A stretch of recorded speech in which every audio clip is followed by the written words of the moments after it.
Also, there's been some interesting news on there with the Kīngitanga, who passed away on Friday. So, Paul, you probably know a lot better stuff about it because you're from the Waikato. So can you explain to us what happened?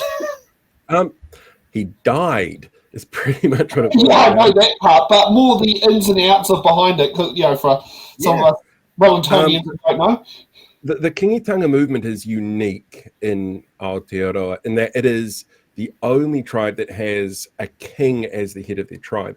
And that came out of issues throughout the land wars and sort of the early days of colonization, and trying to make sure that there was a representation from Māoridom that would have the same sort of mana as Queen Victoria, basically, and try and ensure that somebody who would want to or who would need to go and deal with the crown had that same authority in the eyes of who they were dealing with.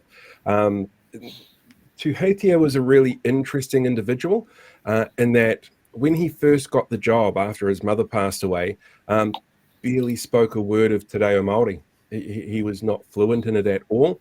There was a little bit of concern that he wasn't really ready for it. But, he stepped up. He spent 18 years in the role. And I think he was probably the right person at the right time for it. And the really interesting thing is kind of what happens next. Obviously, you've got the tangi over the next week or so. We saw Christopher Luxon there today going, this is obviously a very sad moment. We're not going to fly the flags at half staff and we're still going to screw Māori over every chance we get, but we're really, really sad about it at the same time. What happens next, though, is that the people around the king basically have to work out who it is that's going to be next. Traditionally, it has been hereditary, but it's not compulsory that it's hereditary. So it could be pretty much anybody. There's no shortlist at the moment. The king has 3 kids, and so I don't have any Maori blood. I'm pretty sure that's one of the requirements. But yeah, the king has 3 kids, and 2 of them probably aren't really suitable for the position. The third one might not necessarily have the right mindset for what the rest of the tribe is after. So it'll be a really interesting thing to see how that rolls out. But the next week for pretty much all of Tainui anyway is a week of mourning.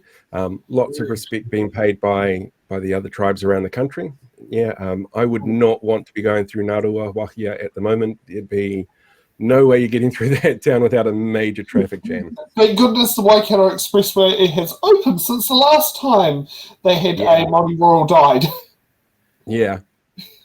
Yep, exactly. It's been a little while since Tiata passed away, but it's a really interesting one as well, because she was held in such high mana by people, and then whoever was going to take over, it was always going to be a difficult thing to sort of fill those boots, a bit like what we've seen with Charles and his mother over in the United Kingdom.